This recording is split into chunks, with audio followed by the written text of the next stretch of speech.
சௌந்தர்யா வந்து பார்த்தீங்கன்னா அன்சிதா விடுறேன், அன்சிதா வாங்கலை. உடனே நான் அதை குப்பையில் போடுறேன் அப்படின்னு சொல்லிட்டு வந்து பார்த்தீங்கன்னா ஒரு இடத்துல வச்சு அமுக்குறாங்க ஜெஃப்ரி கிட்ட. எந்த இடத்துல வச்சு அமுக்குறாங்க அப்படின்னா அதை அந்த இடத்துல வச்சு அமுக்குறாங்க. அதை வச்சா கூட பரவாயில்ல, குப்பை தொட்டியில் போடுறேன்னு சொல்லிட்டு நல்லா அமைக்க வேற விட்டாங்க. ஜெஃப்ரி அரண்டு போய் அது எந்த ஒரு இதுவுமே பண்ணாமல் ஒரு ஒரு ஒரு எப்படி சொல்கிறதே எனக்கு தெரியல. இதை எப்படி எடுத்துக்கிறேன்னே தெரியல. இவ்வளோ பெருசு வளர்ந்துருக்காங்க, 30 வயசு ஆகுது உங்களுக்கு, சௌந்தர்யாவுக்கு 30 வயசு ஆகுது. ஒன்றும் தெரியாத குழந்தைலாம் சொல்லி நீங்கள் வந்து இதை ஜஸ்டிஃபை பண்ண முடியாது. ஏதோ விளையாட்டாக பண்ணிட்டாங்க அப்படின்னு நீங்கள் வந்து ஜஸ்டிஃபை பண்ண முடியாது. ஸோ ஜெஃப்ரியை வேற எதுலேயும் இன்வால்வ் ஆகி இழுத்து விடுறதுக்கு இவங்க பிளான் பண்ணுறாங்களா? இவன் வேற இவன் சுற்றிடுறான், எச்சத்தனமாகவே பண்ணுறான், சீரியஸாகவே. அன்சிதாவும் சௌந்தர்யா சம்திங் சோபாவில் உட்காந்துருக்காங்க, போய் அவங்க மடியில் தலையை உள்ளே விட்டுக்கிட்டு வந்து பார்த்தீங்கன்னா படுத்து கிடக்கான். கட்டி பிடிச்சிட்டு சுற்றுறது, கழுத்தை பிடிச்சிக்கிட்டு இந்த இடத்துல கையை வச்சு தடவுறது.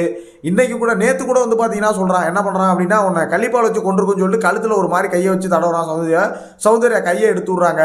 இந்த மாதிரி வேலையெல்லாம் பார்க்குறான். ஆனால் ஜெஃப்ரி வந்து பார்த்தீங்கன்னா பிஆர் குரூப்புக்கு வந்து கண்ணே தெரியாது. ஜெஃப்ரியை பற்றி எதுவுமே பேச மாட்டாங்க பிஆர்